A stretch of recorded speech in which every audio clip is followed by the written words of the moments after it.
Hi, I'd like to welcome you back to this listing I've had for almost a year and a half. We suspended the listing for a while because there was an accident on board. The AC chiller system had a pretty bad water leak, and there was some flooding in the aft cabin and the engine room. As a result, the boat came off the market, went to a good shipyard, the Viking Shipyard in Tampa, and had an extensive refit. And they replaced batteries, electrical components, all kinds of sensors, cabinetry. So it's really an interesting opportunity. It's kind of a bad thing that happened, but as a result, there are lots of new components on the vessel, and we're going to put it back on the market. I have a full survey of the damage that occurred because of the water leak, and I also have a follow-up survey for someone that's interested on the work being completed.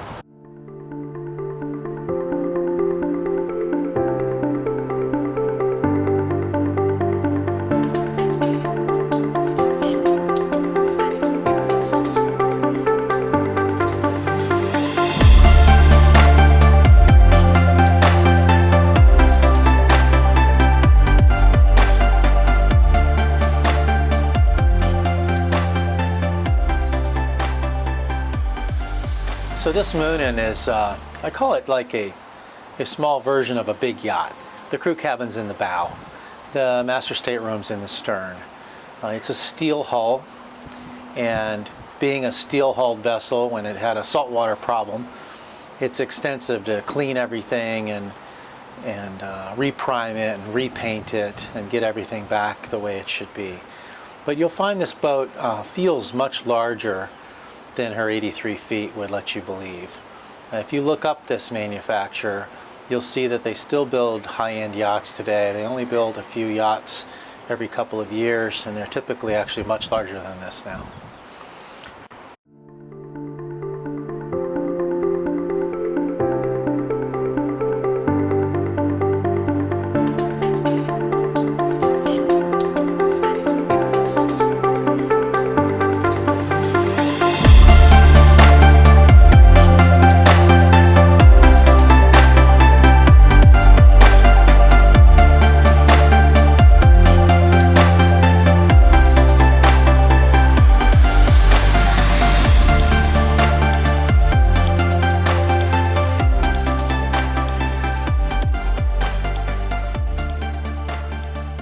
So she's a very beamy boat, and this aft cabin is really nice. The water flooded this area, and they had to remove all the floors and superstructure underneath the floors, clean everything, prime it, paint it, and then build it back up. So it's really been well done. We have receipts for all the work that was done, and they've done an excellent job. I saw the boat when it was apart, and pretty overwhelming when you see that this was actually bare hull in this area, and they were able to put it all back together. Now I'd like to take you into the engine room area and kind of explain what happened. It's kind of interesting, and it's one thing you need to watch for in any yacht with marine air conditioning, which is almost every yacht out there, is a saltwater cold system where the salt water is taking the heat away from the air conditioning units themselves. Come on into the engine room. Alright, I'm now in the chiller area of the boat, and the way this works in most larger yachts is there's a chiller unit or units that make cold water, and it's a closed loop system that moves around the boat. And instead of having an air conditioner in each stateroom, these chillers make cold water. It's very much like a water baseboard heat system would work up north, except instead of making hot water, we're going to make cold water. And this is what failed. And it's very common. Of course, the through hull has to be below the water line to supply water. And the water pump is usually below the water line as well. And one of those pipes between that pump and this chiller unit failed. Luckily, someone caught it in time that, the vessel didn't sink, and they were able to rebuild everything. And in my opinion, make the boat probably better than it was before the accident happened. But these are the chiller units themselves that have the salt water moving through, taking the heat away. This pipe's actually warm, and that's the heat from the staterooms. The water got pretty deep in here. Luckily, in an engine room, just about everything in a boat is designed to deal with salt water. So most things are made out of bronze or copper or stainless steel or something that can really deal with the salt water well.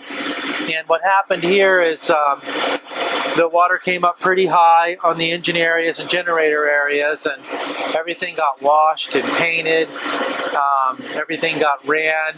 The oil was changed several times in the engines and transmissions, and there's been testing done to all that oil to make sure everything was done properly. The boat ran back from Tampa and ran great. We installed 4 300 amp hour lithium ion batteries for the house bank, all kinds of new sensors and new wiring.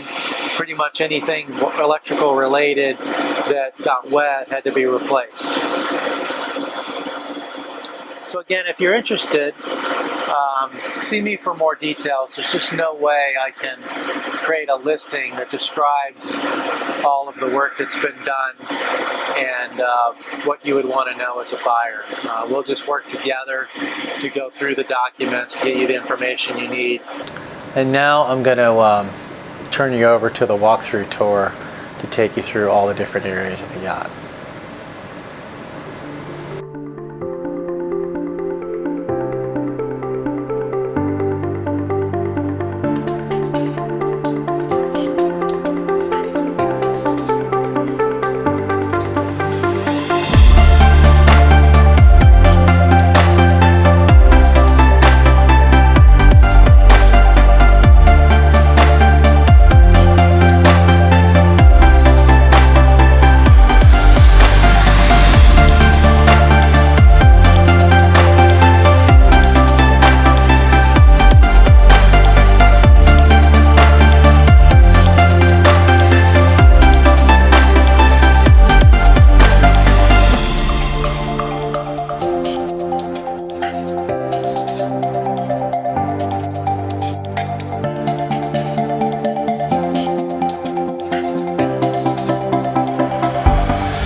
So what's really unique about this boat is it was built in Europe, and it was originally laid out for chartered guests, and it was a charter yacht in the Med for several years, had a big retrofit in Europe, and then was brought to the US. If you want to do world cruising, where you're really going to go to Europe and back and things like that, this is probably the smallest boat that will accomplish that well. This boat's set up with 50 hertz three-phase power. It's got a power converter to be plugged in here at the US. It's got oversized generators that are three-phase. It's really set up for worldwide cruising. You'll find that the 2 guest staterooms forward, the twins, are much larger than many yachts in this class.